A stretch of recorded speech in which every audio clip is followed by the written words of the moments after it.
Kapow Intergalactic Film Festival. How are you guys? I am so excited to be here. My name is Shawn M. Smith. I am the president of Onjin, a digital marketing agency based here in Ellicott City, Maryland. What I do is do some really cool stuff, put together clever ideas to help entertainment brands get out in front of their target audiences. But what I'm here to do today is talk to you about some cool marketing and innovative things that have happened in the past and what I think we could do in the future together to build some stuff that people will be talking about your films and your projects for years to come.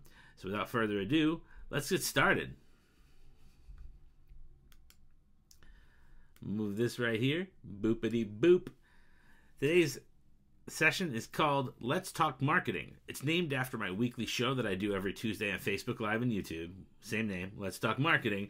But this edition, it's all about storytelling. One of the things I tell clients and friends, even people that I just meet on the street, is that everything that we do is interconnected based on the principles of storytelling. If in fact you as a person have somewhere you need to go, if you have a story that you want to tell, let's say you've got a script that you've written and you want to get it produced, or if you want to self-finance and self-produce, you have to find the means to get to that end goal. Well, the best way for you to find out if you can do that is to start telling the story orally, like I'm doing right now. Can you get to an endpoint that people will find satisfactory by using the tools at your disposal? Most of the time we can. A lot of times we boo, boo, and that's okay. It's okay to fall short of your goals. But there are some instances here with big films that come together. So today, what I actually did was I grabbed a kind of beloved example of a film that I had and some other stuff together to talk about instances where their marketing held together and told a good story, and instead of falling apart, where there was some stuff on the back end that may not have worked, and the projecting forward success for the film. So let's talk a little bit about what I'm talking about as a whole, though, is in the grand scheme of marketing for success. And that would be movie marketing. Now, it's a little bit different how you would do it. I've done both traditional marketing for like selling cars online, and I've done marketing also for selling a film online, for distribution to consumers B2C. And, you know, while the principles may be the same, this sort of stuff that you try to attract an interest, desire, AIDA marketing, as far as writing, there are some nuances that have changed substantially. And what are we talking about? Well, 48% of buyers now, because of this guy right here, these guys have changed everything. Going right now, I can find anything I want in the world right now. I'm already smarter. I already have more access to stuff that my great-great-grandparents had. I'm smarter than most presidents were when they were in office because of what I can find on here. But 48% of buyers use modes as their first point of contact to start their search. 48%. Now, 52% you could believe would actually probably be at work, on their desktop, maybe at home. But you don't exactly, it doesn't surprise me that 42% would be mobile, because this is bedtime. This is hopefully not in the car. I almost said in the car. I hope not in the car. But like this could be on the couch, could be at lunch break, could be at your desk. But more often than not, it's everywhere. And 80% of them are being used for social media at any given time is the touch point. And I think you check into 10 times a day minimum. But 69% of these 18 to 39-year-olds definitely use mobile devices to research products before purchase, which is important because that bleeds into what we do in film, which is purchase intent. Purchase intent is a valuable term that shows whether someone is in play for developing brand affinity for your product. Now, that said, doesn't mean that they're going to go out and buy your movie if it's on Blu-ray, or see your movie if it's in films or in theaters.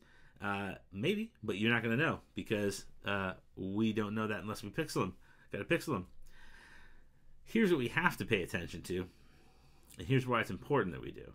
The average person's attention span over the last 20 years has dropped from 12 seconds pre-cell phone, 12 seconds, down to 8 seconds. In some instances, there's been studies that have shown it's been less than 7 seconds. And in my case, it's less than that because I had a really hard time putting this deck together. I just was all over the place. I'm just kidding. Wasn't that bad. I had my son do it. He's 7. Anyway, Goldfish have a 9-second attention span, which explains why we're really good at clicking games, because it's click and the engagement and the action, and we get the desired response right away, and then we can click another game. So that's why idle games, like Idle Farmer, Idle Tycoons, anything that Zynga put out back in the day, why all of that stuff was really, really big, because it was a immediate response. You know, press a button, look, my farm is bigger, look at my sheep are sheared. Those games are awesome for that. It's good. Now, who didn't know what was going on when they saw this actual billboard? Raise your hand. Show of hands. I can see you in the digital space. I can see you on video on demand. I know what's going on in the theater. You guys put in good money to be here. Hope you're showing up and participating. If we were on the chat, I'd tell you to spam ones. Spam ones in the chat. Let me know if you see this. Anyway, this was Deadpool. Obviously, when this came out at the time, no one really knew the tune of the comic book. Deadpool wasn't the most popular of Marvel superhero characters. So they were taking a bit of a risk when they had taken him on as a property. And people didn't know how tongue-in-cheek he was, other than the comic fans. And this was a dead giveaway. Just throwing up a billboard like this, Deadpool. Ooh, very clever. Very clever. One of the key principles of what I preach for marketing is a little bit more than getting the work done. It's more than covering the bases, which we'll talk about the bases at the very end. Very end, we'll slap on the bases, jump in a Jamboard, and we'll talk about them. But this is literally clever. And clever will always win because this makes you spark and you remember clever stuff. Clever stuff is the stuff that makes you go, aha, I wish I thought of that as a marketer. Or, oh my gosh, I'm so excited that I saw that today because that's so worth my time. I'm going to go check out what Deadpool's all about. You know, then it made other marketers try and do comparable ones for their own. You know, this is very, very popular for a reason, and it's a good reason. A very, very good reason. So, congrats to Deadpool for being awesome. Good movie, too, by the way. If you haven't seen it, there's 2 of them now. And also, it's been like 6 years. So, do that. So, what I did was my just-in-case study. It was just in case.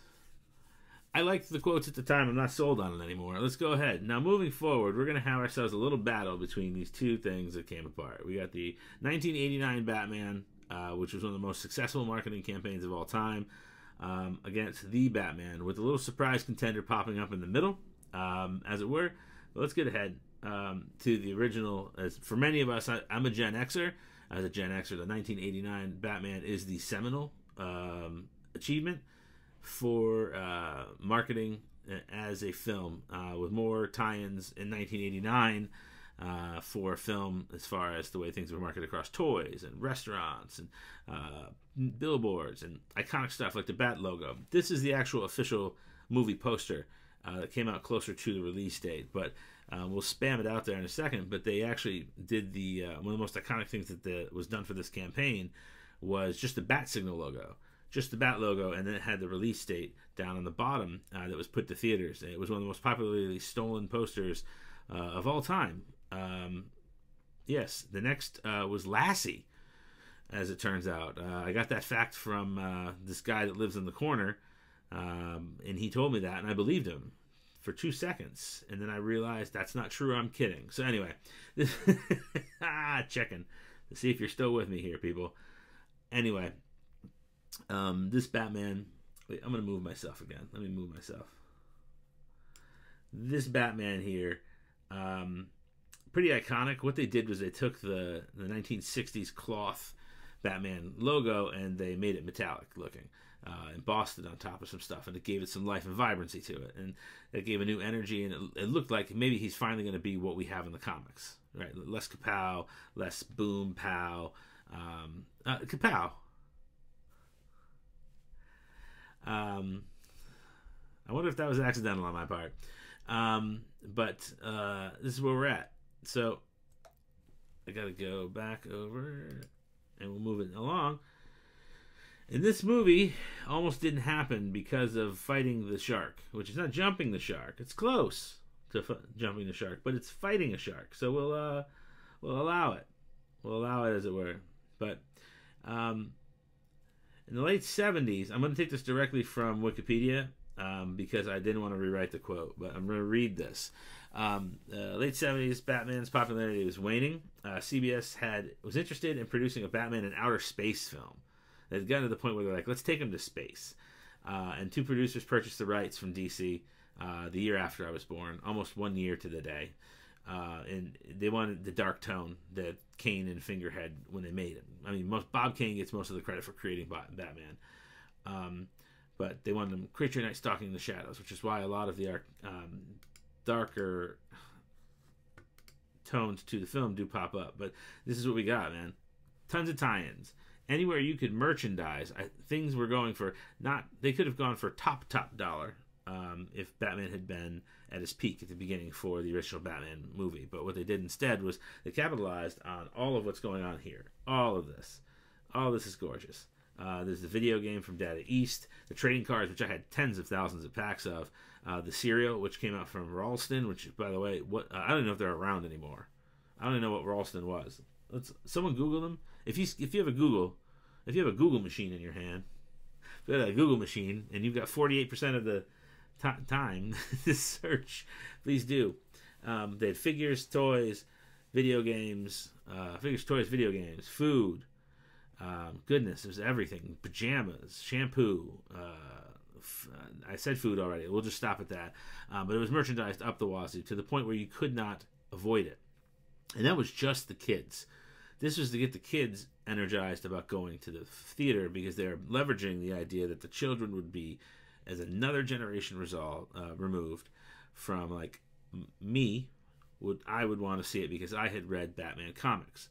And my dad had read Batman comics, and I would want to give him the subtle jab that we should go see this together. And right off the bat, that was paired. It was an excellent idea. It made $400 million at the box office.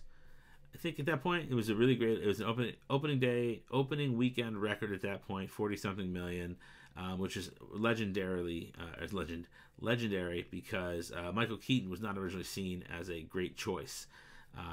The producers and Tim Burton had chosen him after seeing him do some dark portrayal, not dark, but some darker themed work in some other films, and had decided he would be a really nice fit for it.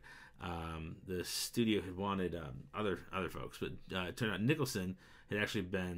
Nicholson had been the first choice for the Joker since way back in the 80s, 1980, which is great because he is a phenomenal actor and went on to do great stuff in that movie and win awards. So that's where we're at. But here we go. Boom, and that's what I wanted to put up there. Look at the darkness. Look at this, and it's easy to market this. The gritty nuance, this. And this works for the 80s because you're marketing to kids. You're marketing all of this, a dark hero to fight the darkness in the 80s. It's not cartoonish. It's a darker, grittier cartoonish. Again, look at the difference. Right. Now, would that work today? No. But what did we learn from the whole thing? Well, from the whole thing, what we learned was, first off, good branding is going to reign supreme. You know, that knowing that bat signal emblem was going to be such a big and iconic piece to begin with was important. So that brand is good. They never separated themselves from the branding. They didn't have all the t-shirts, all the clothing, everything. When it was Joker, Joker font consistent. Joker smile consistent. Joker face consistent. Batman logos consistent. When it was Michael Keaton's face looked the same. Same angles, everything looked the same. And good branding, you do remain consistent.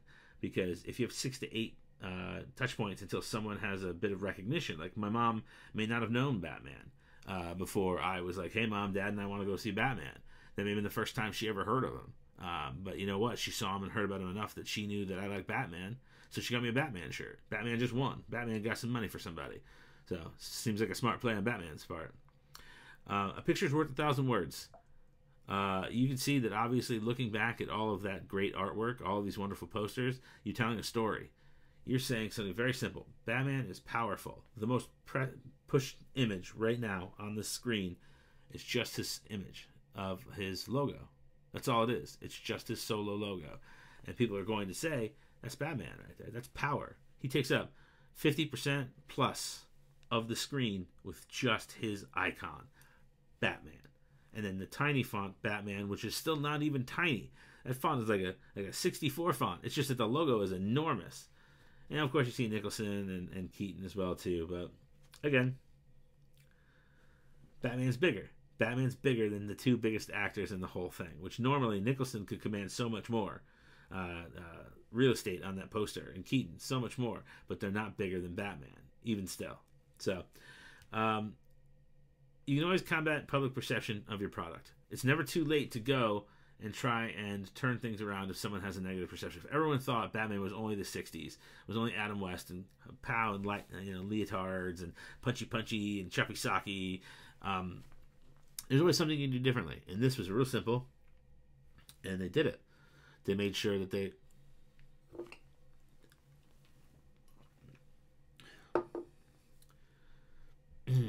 made sure that they were able to come out on top, to kind of control the public perception of what had been said in the past and use it as advantageous. Go in a darker direction, don't go too dark, but to make it attractive for kids and adults. Make the adults want to watch it because it's not for kids anymore, or it's not laughing at what you care about, and make the kids want to see something because guess what? It's cool. It was just plain cool, and that's all that mattered.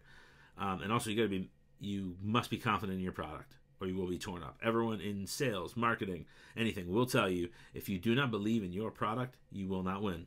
You do not win if you don't believe in your product. And this is just another instance of that. This Batman movie was exactly that.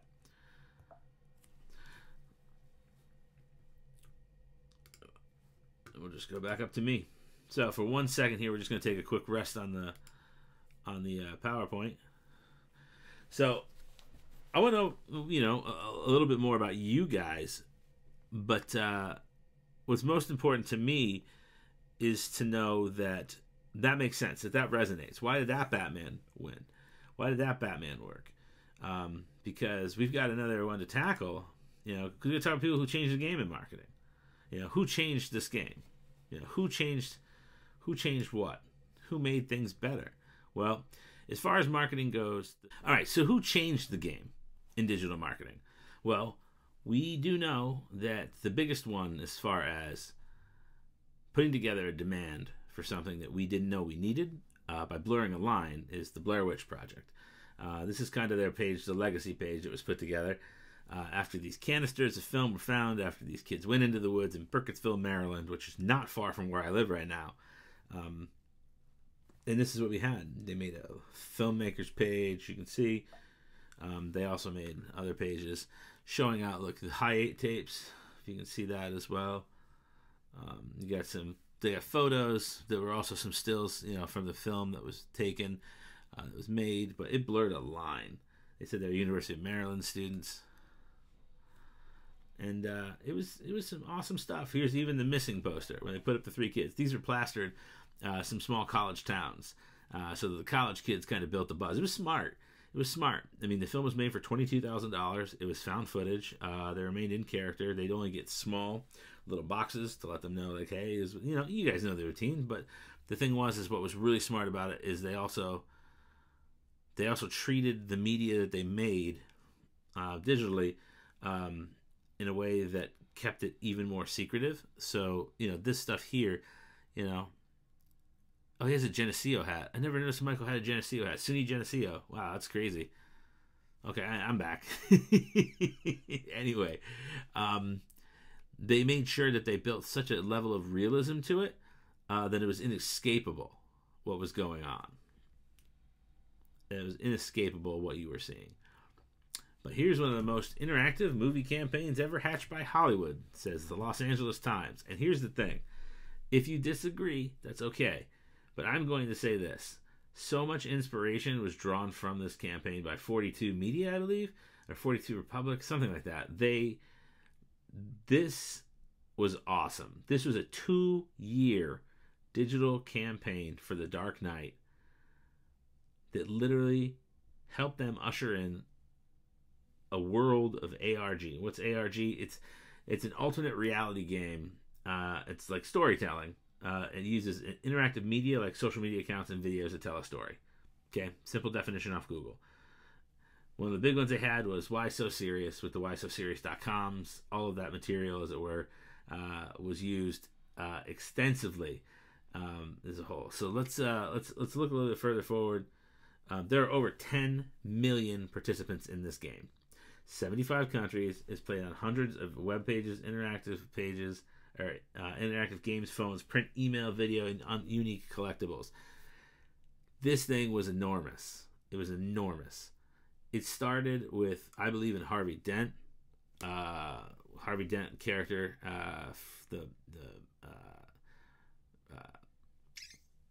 the mayoral character. Wow, couldn't come with that. Mayoral character in the film, and it just moved from there. I believe in Harvey Dent 2. I believe, ha ha ha is the swapping cards. The sites are inactive now because they weren't meant to be legacy, much like the Blair Witch remains up. But what they did do was create a sense of immediacy. You wanted to act. They had, you would get a phone and a cake, and you would get like combination lockers to bowling alleys. It was just like, it was really, really elaborate and well done. It was 2 years. It was over 2 years. And it was one of those things, like I said before, you wish that you had thought of it. Which is really, really cool because I did play. It was over 10 million. 10 million people were subscribed into the actual game itself at some point or another. They did collectibles at individual comic shops and stuff, and it was a lot of fun. And it got people really interested in checking out something a little bit different about the film. And I think that it spurred on interest. Like the very first view of Heath Ledger as the Joker. Wasn't released to like the Reporter or the Variety. It was released via this ARG on a website, and it was like incredible at the time. It blew people's minds that that's what they had decided to do. So I'm gonna dive in and say we're gonna do something quick. Well, we got about 5-10 minutes worth of time here. I want to talk about the Batman 2022. All right. This is going to take me a second to do, and it's going to take me a second to set it up, but we're going to do a jam board about what they need to do. So they got to do things differently. They cannot be... All right. So we're going to do something real quick with our time. With the time we have left, we're going to build a campaign for the Batman 2022. Even though it's going to be a simple one, what they should do, but not do the same as something like The Dark Knight, something back, all the way back. Like, what bases do they need to cover? What can they skip? Do it differently, but how? Jamboard time. Cool. All right, so we're working now on the Jamboard for the Batman. What I want to show you is some things that I find as elements that we need to think about, right? So first off, we got viral stunts we can do, right? We're going to do some ARG, who knows? Do some SEO stuff to rank the pages. Organic social for communication with fans, paid social media for promotion of assets, and influencer marketing. So we're going to take some time here real quick while we have it, and we're going to lay in some stuff in the Jamboard. All right, so here under viral stunts, what can we do? Let's go to U.S. cities. Let's do dead drops of files in wall of Wayne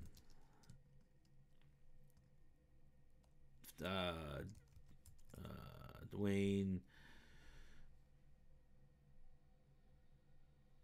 investigation. All right, so let's do that. So let's say Bruce Wayne is doing an investigation of some sort on one of the criminals featured in the viral stunt. So we do this.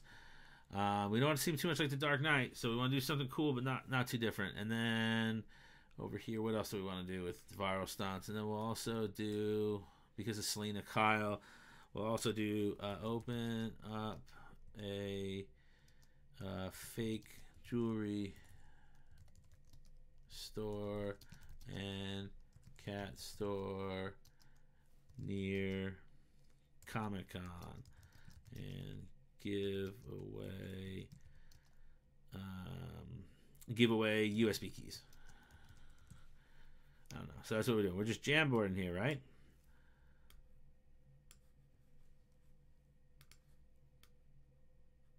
We'll do that. So that's right now where we're at. So we'll do open up USB.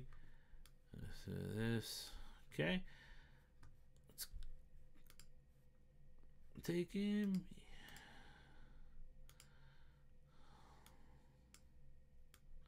You guys still see that?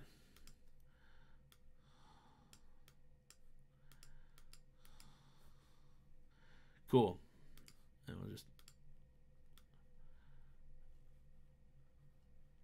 Alright, good. Now, we're going to come over here, and for influencer marketing, let's set something up. Let's find gamers. Let's find Twitch streamers.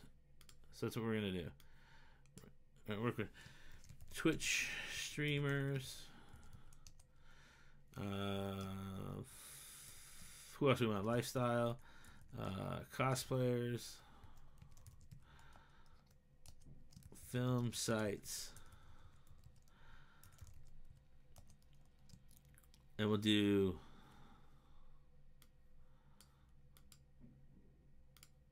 exclusive release.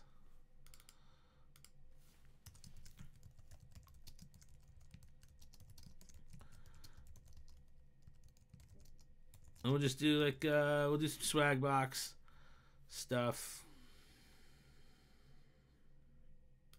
And I'm sure this isn't going to be a huge thing. We're just making this up on the fly. Paid social media. What do you want to do?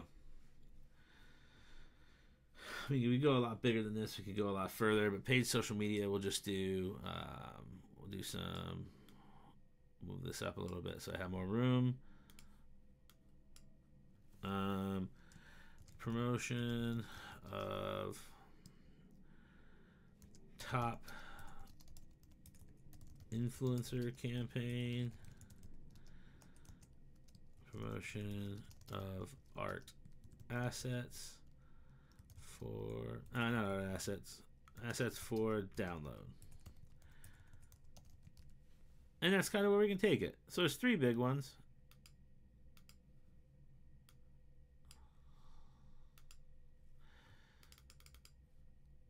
I'll take this down.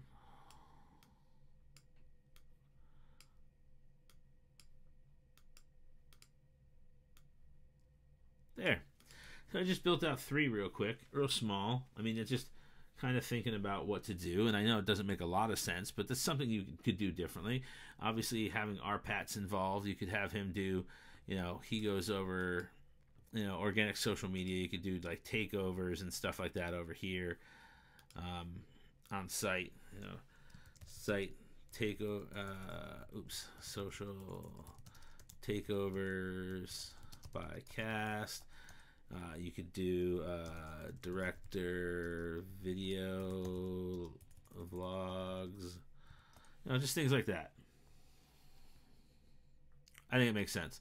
So, and we'll leave SEO blank for right now because they need SEO on the site, but that's where we're at. And I think that's cool. I think it's a real fun little one. But support what you guys think. I mean, obviously, I just jammed it a little bit. I really want to do SEO. Really want to do SEO real quick. What SEO would be to blog posts connected. Create site connected to info on dead drops, link to real world sites that link to info. So if you had any sites that picked up what was on the dead drop, let's say Rolling Stone's like, oh man, we got this crazy article, we do this article about this company that did this thing and here they are, and you're just like, yeah man, well guess what? I want to take care of this info they put out there. Let's watch it. So that's it. That's what I did. I just jamboarded that. I hope it was helpful. Let me take this away. And I'm back. I'm the man behind the mask. Hey guys, I'm back. So I hope you've been having a good time with me. Spent a good 30 minutes right now. We came here to learn a little bit about your film. All right, and that's what we're here for. here's some individual elements that you could use a little bit of TLC on. All right, you got your digital marketing and PR, right? You need your outreach to every site that you can. You've got social media. You need to be doing that daily. Make sure that you're not sharing your posts at the same day of the same stuff. You got paid social media to share and create an audience, up to $10,000 to get to 1 million followers. That's how much it is, according to Brendan Kane. You've got SEO for search engine optimization. Google Ads to also, if you're in fact in a place where you need to develop a following or business for your business. Influencer marketing, super awesome. Get working with micro influencers to develop any sort of strategy that you may have. Email marketing, don't forget your lists. Always cultivate your lists. Video marketing, if you've got teasers, if you've got trailers, you've got gold. Use them, give them out, get exclusives, and then use the slingshot, load that up, and use those to get more features by showing people hosting your video. Do your viral stunts if you can. Come up with cool ones. If you want cool ones, just ask me. I'll give you one or two. Most importantly, have fun and be clever. This stuff is awesome. It's such a ride. It's such a rush. When it works, it's the best feeling in the world. When it doesn't work, it's a learning opportunity. I want to say thank you again, guys, for coming out to my session. Let's Talk Marketing. It's all storytelling. Here's a little bit where you can find me if you want. On Facebook, you can find me at Shawn Michael Smith. Twitter, at Shawn M. Smith. On Instagram, I'm at S222. I'm also at S222 on Twitch. On YouTube, check me out at Shawn Smith 22. I'm looking to change that URL, so help me get to 100 subscribers so I can do that. And I have a weekly podcast with my 7-year-old son named Potato Salad Marmalade. Not him. The show's named Potato Salad Marmalade. His name's Carter. But you can find that at anchor.fm, Potato Salad Marmalade. I hope you love the twerking balloon man. But it's been my pleasure, guys. My name is Shawn M. Smith. Thank you again to Kapow Intergalactic Film Festival for having me out this year.